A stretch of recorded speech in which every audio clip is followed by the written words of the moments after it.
নমস্কার। ধর্মের আড়ালে চ্যানেল থেকে আপনাদের সবাইকে আন্তরিক শুভেচ্ছা জানাচ্ছি।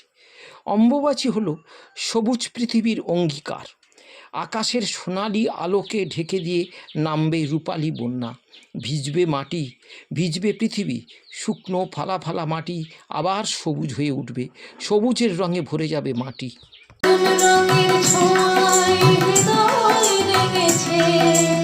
আলোর জোয়ারে খুশির বাঁধ ভেঙেছে।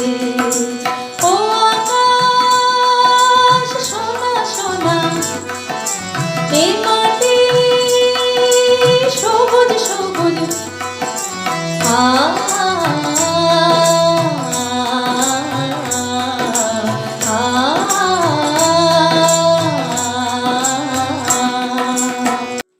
অম্বুবাচী, পৃথিবী এবং নারী, এই তিন একসঙ্গে ওতপ্রোতভাবে জড়িত।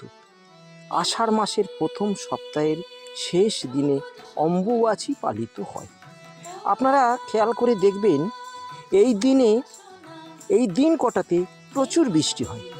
বৃষ্টিতে মাটি ভিজে যায়, ভিজে মাটিতে ফসলের জন্ম হয়। এই মাটিকে আমরা মা বলি, কারণ মাটি ছাড়া কোনো জীবের জন্ম হয় না।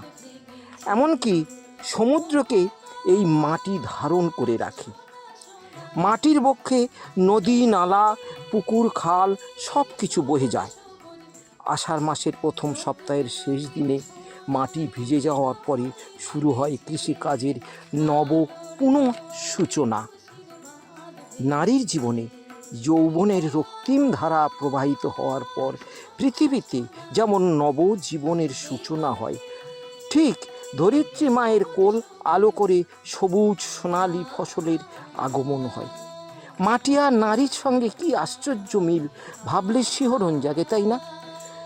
ফসলের সোনালি হাসি আর শিশুর সোনা মুখ, এ যেন প্রকৃতির রহস্যময় মিলন সংহতি।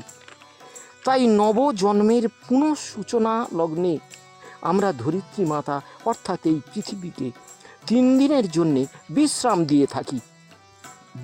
দিয়ে থাকি ধর্মীয় আচরণকে, বিশ্রাম দিয়ে থাকি প্রতিদিনের জীবনধারাকে, পালন করি কিছু নিয়ম। বিশেষভাবে কোথাও যাত্রা করি না, ভূমিকর্ষণ করি না, আহারে সংযম, ধর্মীয় অনুষ্ঠান স্তব্ধ। কারণ আমাদের ধরিত্রী মাতা ঋতুমতী। পুরুষদের দেবী মূর্তি দর্শন নিষেধ। কামাখ্যা মন্দিরে দেবী ষোড়শীর দর্শন বন্ধ হয় দরজা। দেবী অঙ্গ থেকে প্রবাহিত হয় রঙিন ধারা। তাহলে স্ত্রী কেন বাদ যায়? স্ত্রী তো দেবী মহামায়ার অংশবিশেষ। নিষিদ্ধ এই কটা দিনে স্ত্রী সঙ্গ কখনো উচিত নয়। মায়েরাও প্রসাধন বর্জিতা হয়ে এই কটা দিন পালন করেন। প্রসাধন সংযমকে ভেঙে দিতে পারে।